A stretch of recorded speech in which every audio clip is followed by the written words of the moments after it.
These are the 10 scariest crimes ever committed in history. They're more than just stories. They're deep wounds in our collective memory, scars that never fully heal. These crimes aren't just about the acts themselves. They leave chilling questions behind. They whisper from the past, revealing darkness beneath everyday life. In the late 1960s, a shadow fell over Northern California. This shadow had a name, the Zodiac. He wasn't just a killer. He was a performer who craved the spotlight. His stage was the entire Bay Area. His audience was a terrified public. The Zodiac murdered at least 5 people. He claimed many more in his taunting letters to the press. He attacked young couples in quiet, secluded spots, turning lovers' lanes into scenes of unimaginable horror. His attacks were brutal, calculated, and designed to spread maximum fear. In the autumn of 1888, a palpable fear gripped the dark, gas-lit streets of London's Whitechapel district. A killer was on the loose, a phantom, who would become the world's most infamous serial murderer. They called him Jack the Ripper. His victims were poor women. He attacked them in the dead of night. He was not just a murderer, he was a butcher. The mutilations he inflicted suggested he had some knowledge of human anatomy. The media frenzy surrounding the murders was unlike anything seen before. He represents the ultimate fear, a killer who emerged from the shadows, committed unspeakable acts, and then disappeared back into them forever. In January 1947, the dream of Hollywood stardom turned into a waking nightmare.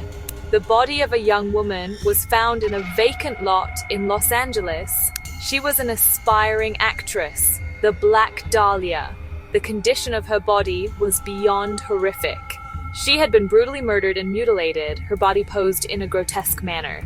The crime was so shocking, so utterly depraved, that it sent a wave of revulsion and fear across the entire country.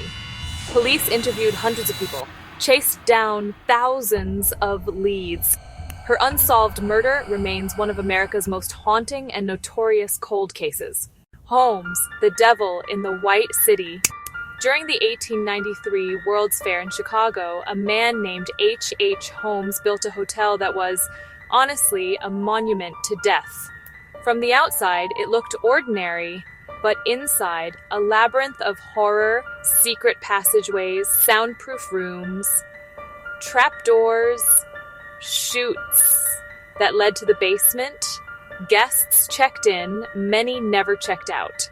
The basement, his laboratory of evil, dissecting table, crematorium, vats of acid. He stripped flesh from bones and sold skeletons to medical schools. He wasn't just a killer, he was a businessman. His product, human life. He confessed to 27 murders, though the true number could be as high as 200. In the remote German countryside, far from the noise of any city, stood a small farm called Hinterkaifeck.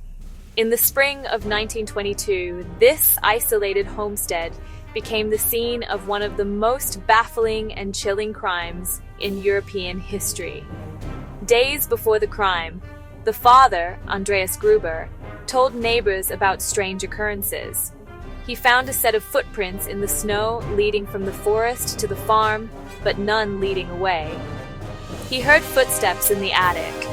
He found an unfamiliar newspaper on his property. The family's house keys had gone missing. It seemed that someone had been living in their home, hiding in the walls or the attic, watching them. 4 of the family members had been lured into the barn, one by one, and killed. The killer then went inside the house and murdered the remaining 2, the mother and her young grandson, in their beds. The new maid had only arrived on the farm hours before she was killed. What is perhaps most disturbing is that after committing these horrific acts, the killer stayed. For several days, neighbors saw smoke rising from the chimney. The livestock had been fed and cared for. Despite a massive investigation and the interviewing of over 100 suspects, the Hinterkaifeck murders were never solved. To the outside world, Ted Bundy was the man who had everything: handsome, intelligent, charismatic, studying to be a lawyer, a promising future in politics. But behind this charming facade was a monster. Bundy preyed on young women across the United States in the 1970s. He often faked an injury wearing a cast, using crutches to gain sympathy and lure them into his car, the classic Volkswagen Beetle. His ability to appear normal and trustworthy was his most terrifying weapon. Bundy's crimes were a horrifying campaign of terror that spanned multiple states. He confessed to 30 murders, likely more. The story is also one of escapes. Arrested in Utah in 1975, he jumped from a courthouse library window in Aspen, Colorado. He escaped from a jail in Glenwood Springs. He then made his way to Florida. There he broke into a sorority house at Florida State University, killing 2 and injuring 3. His final victim was 12-year-old Kimberly Leach. Bundy was finally captured for good in Florida. His trial was nationally televised. He acted as his own lawyer, cross-examining witnesses. Monsters do not always look like monsters. The person next door, the charming stranger, the man everyone likes. Ted Bundy shattered our illusion of safety. The face of evil.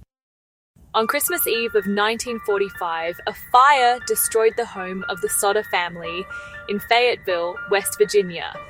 George and Jenny Sodder, along with 4 of their 9 children, managed to escape the blaze, but 5 of their children were trapped inside. The first mystery was the fire itself.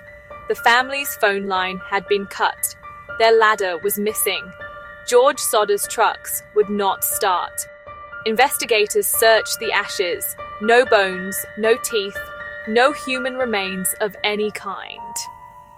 Officials said the fire cremated them. The Sodders refused to believe it.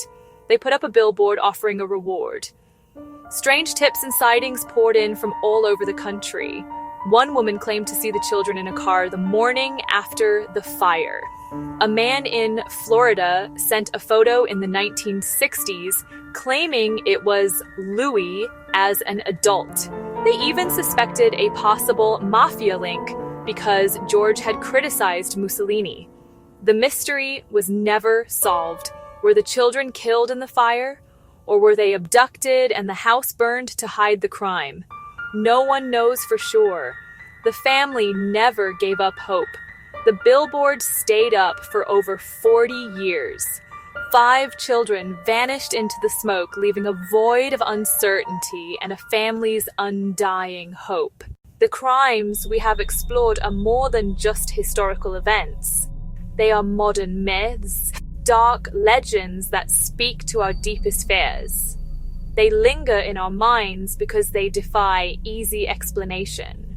The stories of Jack the Ripper, the Zodiac, Ted Bundy are etched into our culture.